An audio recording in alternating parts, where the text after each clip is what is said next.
Hey guys, Rob from the Off-Grid Tiny House. It is warm out. Let me show you now that I can. So, if I zoom in, we're closing in on 90 degrees, just about 90 outside.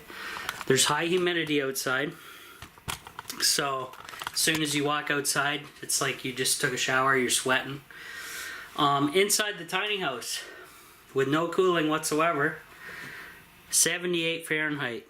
So just under 80, which is amazingly good on a day like this. So I'm guaranteeing this stuff works behind me. There it is there. Survival blanket, it's helped quite a bit.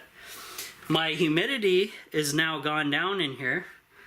Not by much, but a little bit, 49%. 26.8 Celsius inside at about 1:30. 2 o'clock is when it really gets hot in here. I have the tiny house completely shut. Windows are shut. I made sure to get in here quickly and shut the door. I'm gonna leave everything sealed, and we're gonna be doing some experimenting today. There she is. So here I replaced my ant trap with a new one, and I have 3 outside underneath the tiny house, 2 at the wheel wells and 1 at the stand, which is about here underneath the trailer, something like that. So this should kill the colony, what's ever left, so that's a good thing. Yeah, so let's check the solar out, and then I'm gonna bust out a 12-volt item that we're gonna try on this sunny day. Not this guy. It says 81 Fahrenheit, 80 Fahrenheit back here. Let's check. My fan is still going, so it's taking the heat off the ceiling of the tiny house, which is good. We're all in float mode. Okay, so I'm going to throw my inverters on. Actually, no, I'm not. Not just yet. And the reason is, let me get the item that I want out. So, my older viewers will remember this guy. This is a Coolatron unit, and I guess it's for truckers and stuff like that.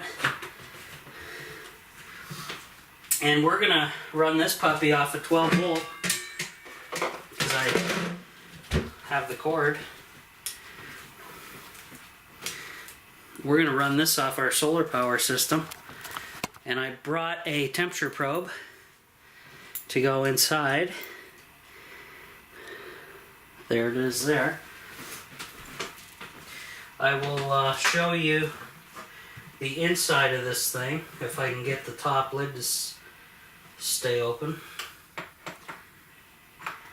Okay, that's not gonna work. Okay, I'm gonna have to pick the camera up, bring you over here. So, inside is I'm guessing a thermoelectric generator because of this large heat sink. There is a tray, which I guess what I'll do is put the tray down and then put that thermometer down through it. That works just perfectly. And then we're gonna hook this up to off-grid solar, guys. I haven't tried it yet, so we're gonna do that. So I'll bring you over here with me, and we'll see if I can get hooked up, get a good camera angle for you guys. Okay, so yeah, you can see that.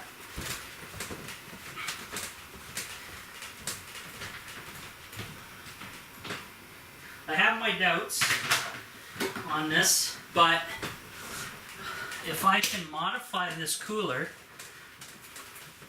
into a 12 volt air conditioner of some sort, then we might be in business.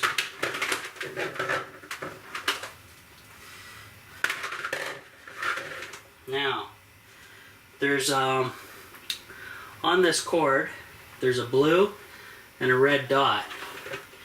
And for cooling, we gotta match up the colors down below here.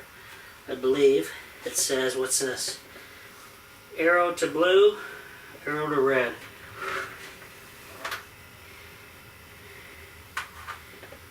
Okay, so let's try that. Ooh, arrow to blue, arrow to red. There's the arrow. Okay, we want cooling, so I guess it's a universal switch where we can, if you want cooling, you put it in that one way. You want heating, you do it the other way. So, bring you down here so you can actually see.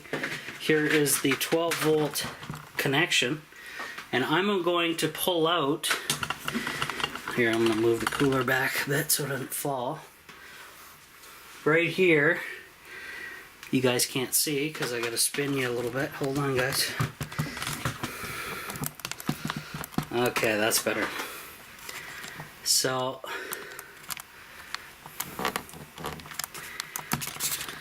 sorry about all this messing around with the camera. If I pull this one out, this will shut off my trickle charge of my tankless hot water tank that you guys saw me turn on first there. Set 80 degrees. I'm going to plug this in.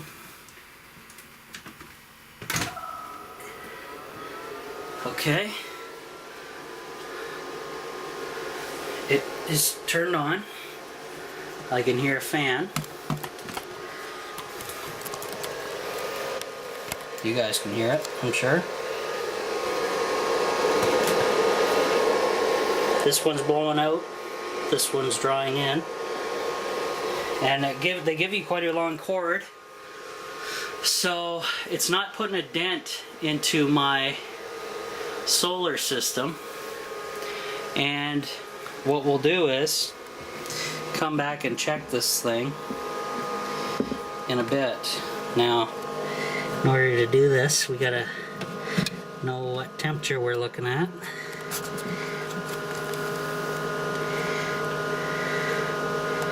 So 40 Celsius. As far as I can tell, that's what it is. So that's in float mode. Now here's going to be the interesting test. I'm going to turn my inverters on along with this so I can watch some TV while we wait. It will charge my Dyson, which needs to be charged, and we'll go from there. So yeah, let me turn you this way, and I will turn my inverters on and see if this really puts a draw on. I'm going to do the orange one first.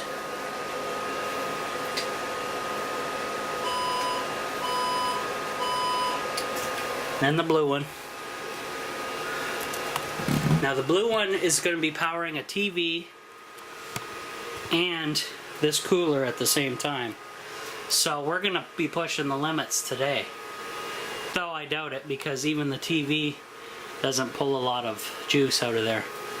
So here we go. Let's see what we can get up to. What kind of trouble we can get up to today.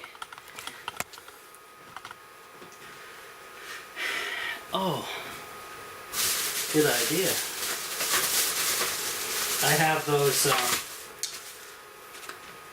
Panasonic rechargeable batteries, and I have a small little fan to keep me going in the meantime. Hopefully these are not AAA. Good, they're doubles. So I can use these rechargeable batteries to run this little fan in the meantime to keep me somewhat comfortable.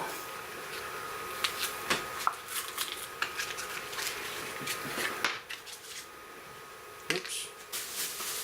Need that. I'm going to put these ant traps in my pantry over here.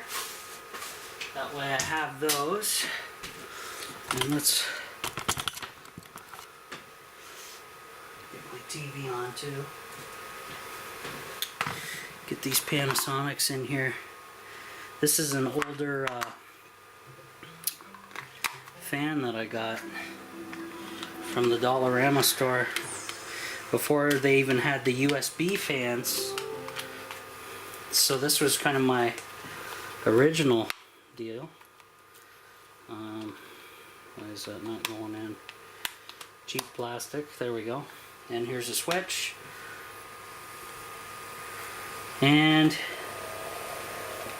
I'm gonna say if you're close enough, a decent amount of power, or a decent amount of blow, like within a foot. So that's better than nothing, guys, put it that way. So before I start playing videos, I want to I only have 2 more to go through on my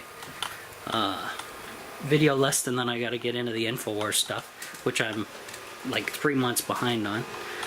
But anyway, so let's see what the big guy's doing now that the TV's on and the cooler's running. He's sitting at 13.4 volts steady.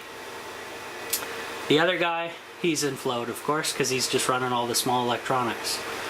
Now, the blue guy is recharging the battery in the Dyson. It's doing this guy, like I said, and then the TV. So, as long as I'm above, if I'm hanging around 13, I'm gonna love it. That's fine with me. So I'll give you guys updates on the cooler experiment, and we'll see how long it takes to cool this puppy down, and if it's viable as a makeshift AC unit, 12 volt, during daylight hours when I can actually, it's being powered by the sun and not killing my batteries. So we'll see how that works, and I'm gonna enjoy my little fan for now. So I'll get back to you guys. I'm actually gonna charge this camera right now because you're at 1 bar, and then I'll give you an update on how we made out. Hey guys, Rob from the Off-Grid Tiny House.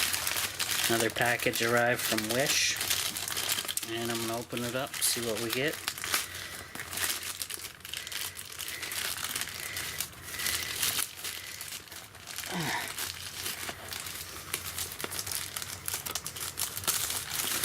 Nice thing about Wish too, guys, it's not like a UPS service or anything, so it's just snail mail, so there's no signing or anything at the door as far as I know. Oh.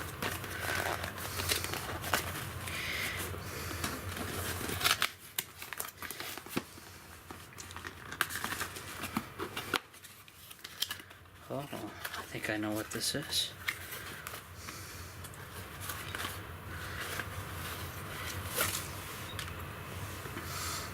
Nice bag.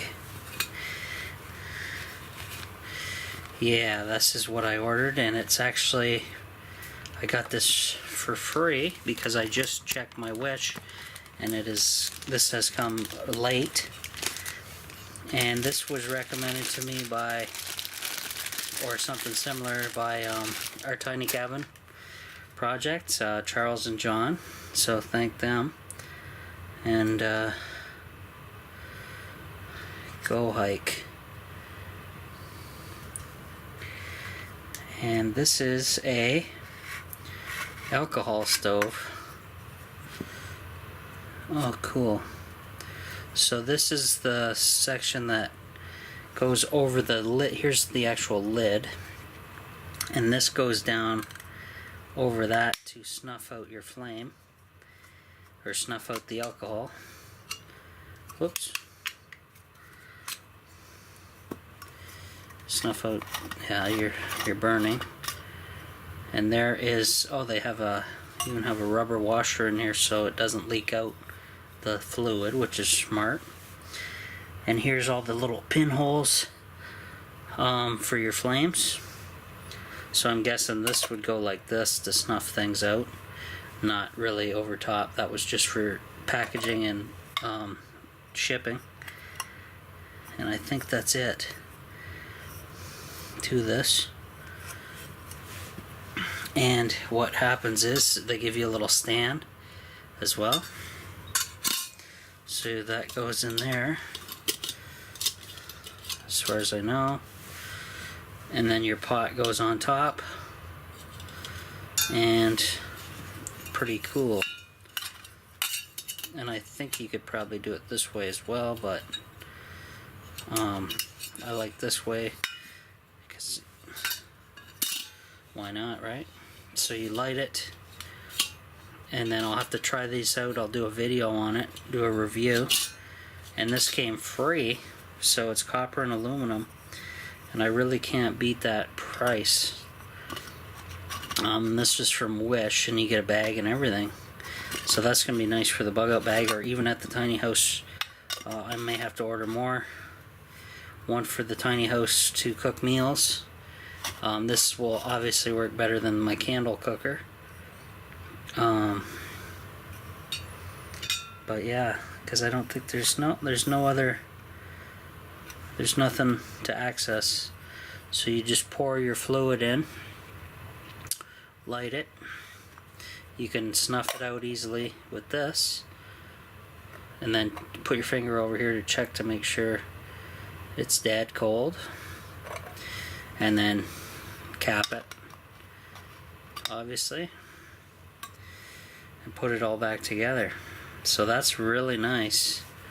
That's how big it is compared to my hand. It's about the size of the palm of my hand, basically, right? And that's really nice. So that's, and you can find this in the, if you type in survival in the Wish search bar,